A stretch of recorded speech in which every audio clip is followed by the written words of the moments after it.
नमस्कार दोस्तों, मैं Amarendra Singh biology with Amarendra sir में आपका स्वागत करता हूं।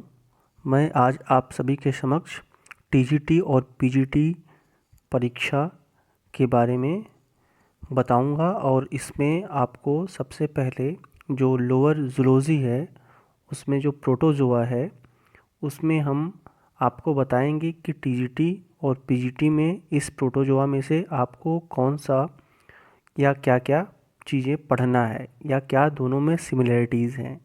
तो दोस्तों, सबसे पहले किसी भी तैयारी को करने से पहले हम उसके सिलेबस को जान लें, समझ लें कि हमें क्या क्या चीज़ें पढ़नी है, तो थोड़ा सा परीक्षा निकालना या उसे क्रैक करना आसान हो जाता है।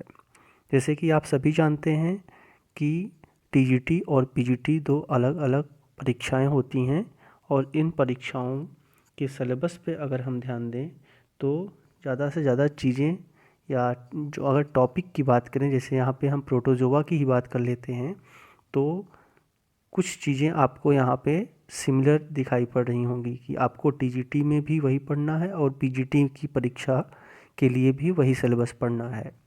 तो जैसे कि यहाँ पे अगर हम बात करें तो आप देख रहे हैं कि टीजीटी की, पहले हम टीजीटी की ही बात कर लेते हैं। तो टीजीटी में आपको प्रोटोजोआ जो लोअर जूलॉजी का एक पोर्शन है या एक पार्ट है, इसमें आपको एंट अमीबा, प्लाज्मोडियम, पैरामीशियम, यूग्लिना, केवल 4 चीज़ें ही आपको पढ़नी हैं एंट अमीबा के बारे में, प्लाज्मोडियम, पैरामीशियम एंड यूग्लिना।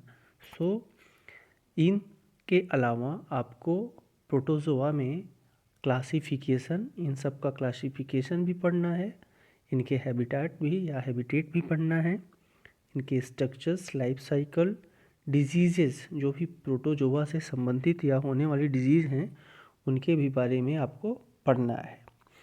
और अगर हम पीजीटी की बात करते हैं तो पीजीटी में यहाँ पे जैसे कि आप देख रहे हैं कि इस पीजीटी में आपको भी एंट अमीबा के बारे में पढ़ना है, पैरामीशियम के बारे में पढ़ना है। तो ये दो चीज़ें आपकी सिमिलर हो गई, एक ये एंट अमीबा इसमें भी पढ़ना है, पैरामीशियम भी पढ़ना है टीजीटी में, और पीजीटी में भी एंट अमीबा और पैरामीशियम आपको पढ़ना है। और इनमें क्लासिफिकेशन भी आपको टीजीटी में भी और पीजीटी में भी क्लासिफिकेशन पढ़ना है।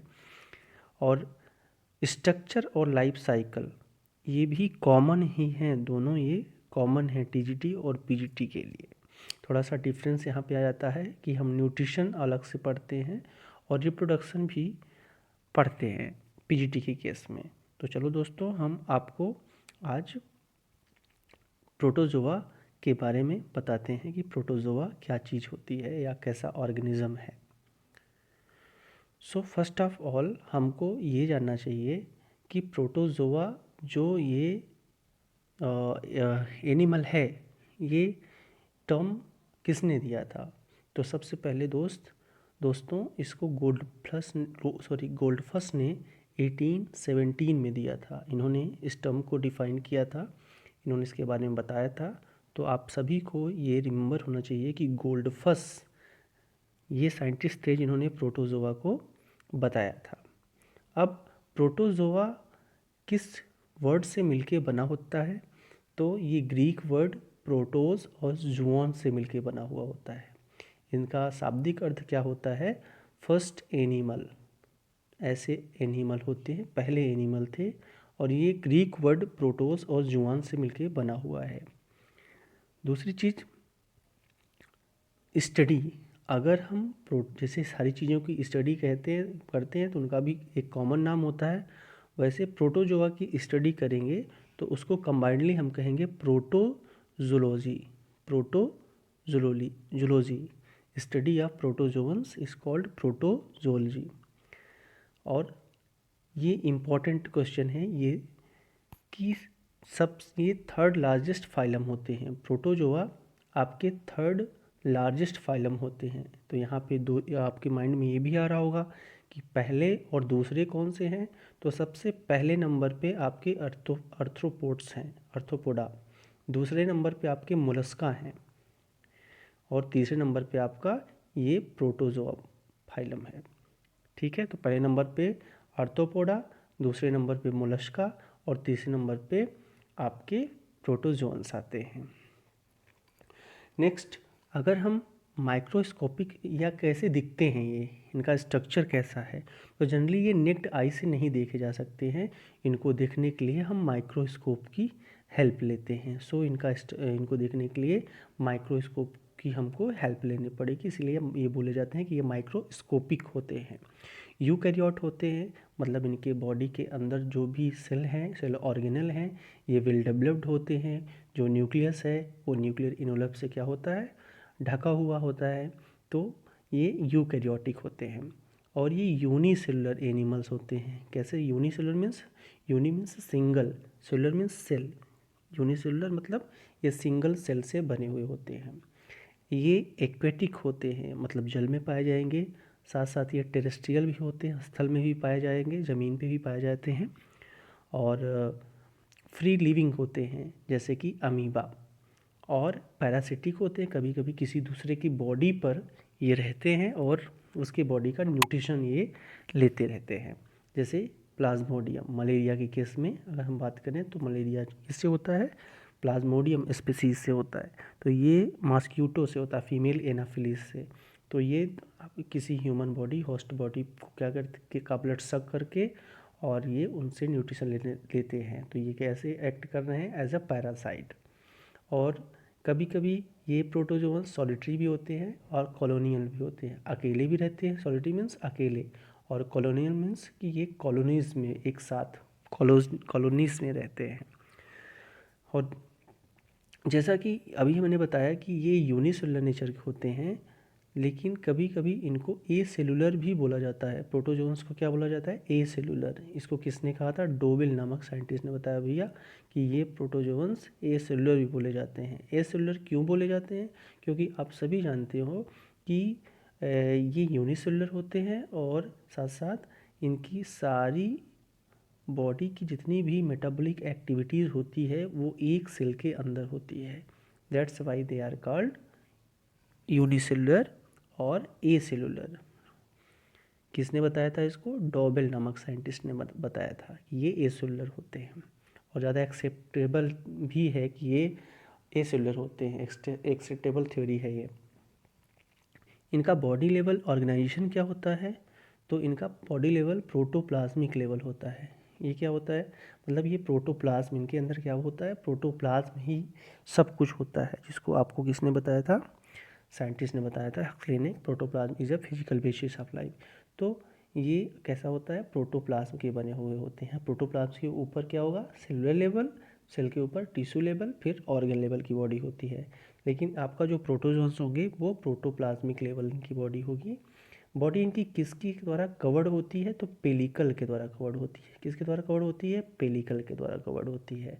तो अगर हम जैसे कि बात करते हैं कि पेलिकल क्या होता है, तो अगर आपको ध्यान हो, आपको कभी भी उसका स्ट्रक्चर, पैरामीशियम का स्ट्रक्चर अगर दिखाई पड़े, सॉरी थोड़ा सा यहाँ पे नहीं बना है, तो इनकी बॉडी पे क्या होते हैं, सीलिया पाए जाते हैं।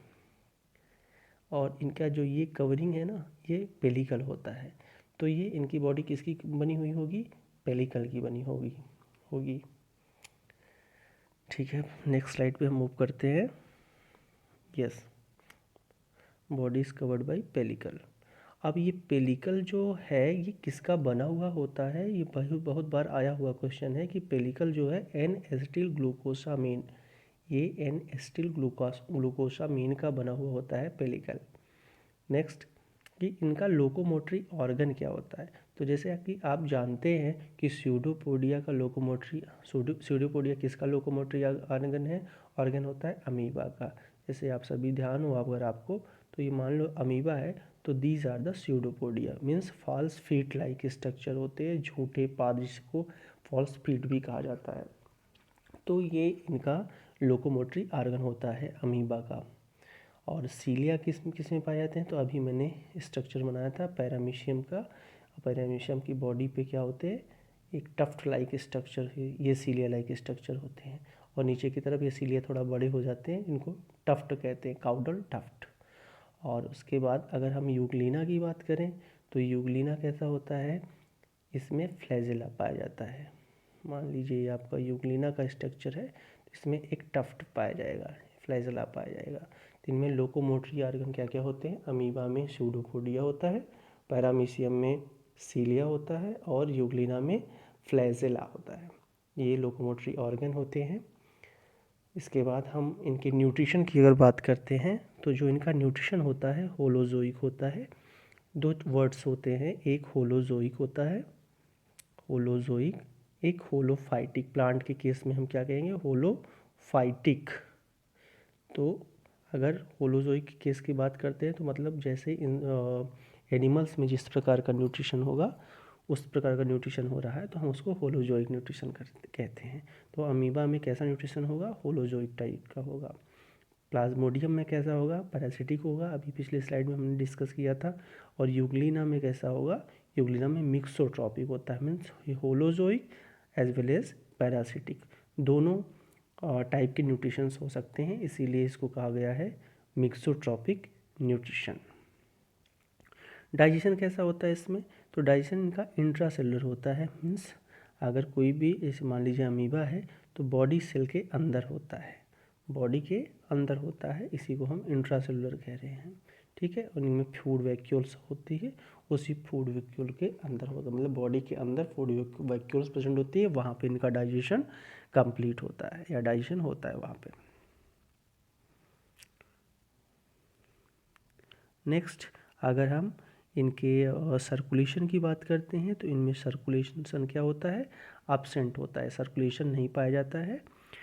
रिस्पिरेशन इनका जनरल बॉडी सरफेस से होता है, सिंपल डिफ्यूज़न के थ्रू, ठीक है। इनका रिस्पिरेशन कैसे होगा, कैसे ये सांस लेते हैं?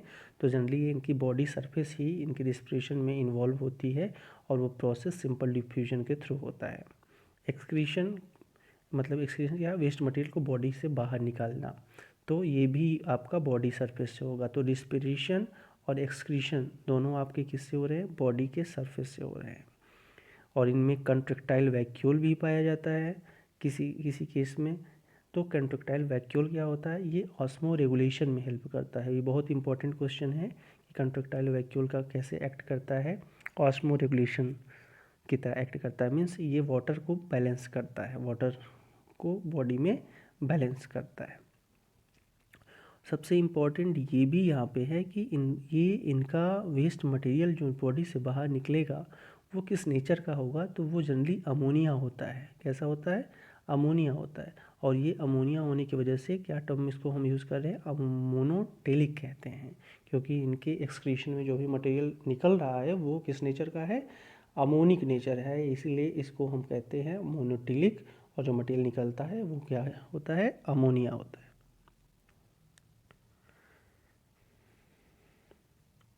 जो कॉन्ट्रैक्टाइल वैक्यूल आपने पढ़ा, जो जिसका फंक्शन अभी आपने पढ़ा कि ये ऑस्मो रेगुलेशन करता है, वो एनालॉगस टू किडनी होता है। जो हमारी बॉडी में किडनी करती है वही इनके बॉडी में कॉन्ट्रैक्टाइल वैक्यूल कर रहे हैं, प्रोटोजोन्स की बॉडी में।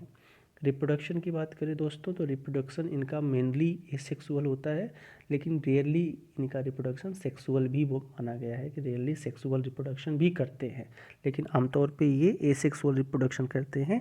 तो एसेक्सुअल रिप्रोडक्शन में कितने टाइप्स के रिप्रोडक्शन ये जनरली परफॉर्म करते हैं?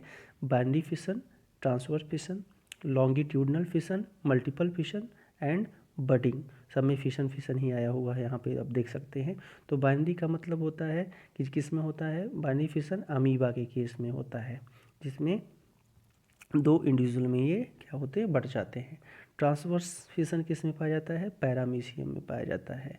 लॉन्गिट्यूडनल फिशन ट्रिप्नोसोमा और यूग्लिना दो में पाया जाता है, इसलिए इम्पोर्टेंट है, इसको थोड़ा सा आप ध्यान दीजिएगा कि लॉन्गिट्यूडनल फिशन ट्रिप्नोसोमा और यूग्लिना दोनों में पाया जा रहा है। मल्टीपल फिशन प्लाज्मोडियम में पाया जाता है, ये भी आपका इंपॉर्टेंट है। मल्टीपल फिशन किस में पाया जाता है? प्लाज्मोडियम में पाया जाता है। बडिंग किस में पाया जाता है? बडिंग एक में पाया जाता है, जिसे इफेलोटा कहते हैं। इफेलोटा में आपका क्या होगा? बडिंग होगा। तो बाइनरी फिशन अमीबा में, ट्रांसवर्स फिशन पैरामीशियम में, लॉन्गिट्यूडनल फिशन ट्रिप्नोसोमा यूग्लिना में, मल्टीपल फिशन प्लाज्मोडियम में और बडिंग आपका इफेलोटा में। तो ये इनके एसेक्सुअल रिप्रोडक्शन हैं प्रोटोजोअन्स के। अगर हम अब सेक्सुअल रिप्रोडक्शन की बात करते हैं तो sexual reproduction generally two types के होते हैं। एक सिनगेमी, जिससे कि एग्जांपल में याद करिएगा आप, एग्जांपल इसका है प्लाज्मोडियम सिनगेमी, और दूसरा कॉन्जुगेशन जो होता है पैरामीशियम। सिनगैमी में क्या होता है, मेल और फीमेल गैमेट मिलते हैं, सभी जानते हैं, तो प्लाज्मोडियम के केस में यही होता है। कॉन्जुगेशन क्या है, कॉन्जुगेशन पैरामीशियम में होता है, जिसमें क्या होता है एक ट्यूब सेल्स बनती है, मान लीजिए इस ट्यूब सेल से इसका मटेरियल दूसरे सेल्स में पहुंच जाता है, तो इसको कहते हैं कॉन्जुगेशन। तो जनरली सेक्सुअल रिप्रोडक्शन सिनगैमी और कॉन्जुगेशन के थ्रू होता है। सब प्रोटोजन्स है हैज़ टू न्यूक्लियस, जैसे पैरामीशियम, इनके बॉडी में क्या होता है, पैरामीशियम की बॉडी में 2 न्यूक्लियस होते हैं, एक बड़ा एक छोटा, एक बड़ा न्यूक्लियस होता है एक छोटा न्यूक्लियस होता है। जो बड़ा न्यूक्लियस होता है वो बॉडी को बनाने में, मतलब बॉडी बिल्डिंग में हेल्प करता है। जो छोटा वाला न्यूक्लियस होता है जिसे माइक्रो न्यूक्लियस कहते हैं, वो क्या कहता है, वो रिप्रोडक्शन में पार्टिसिपेट करता है। बड़ा वाला जिसे मैक्रो न्यूक्लियस कहते हैं वो बॉडी बिल्डिंग में हेल्प करता है। तो यहाँ पे इनके पास 2 न्यूक्लियस होते हैं, मैक्रो न्यूक्लियस और micro nucleus. Macro nucleus vegetative growth कर रहा है, बॉडी बिल्डिंग में हेल्प कर रहा है, और माइक्रो न्यूक्लियस आपके रिप्रोडक्शन में हेल्प करते हैं। कुछ स्पेसिफिक टाइप के लोकोमोशन पाए जाते हैं इसमें, जैसे ग्रीगेरिन मूवमेंट कहते हैं। ग्रीगेरिन मूवमेंट ये मोनोसिस्ट में पाए जाते हैं, तो ये एक स्पेसिफिक टाइप का लोकोमोशन है। तो ये आपका जनरल करेक्टरिस्टिक्स या क्या क्या चीज़ें प्रोटोजोन्स में होती हैं, ये अभी हमने आपके सामने यहाँ पे डिस्कस किया। तो अगर आपको वीडियो अच्छा लगा हो तो इसे सब्सक्राइब करिए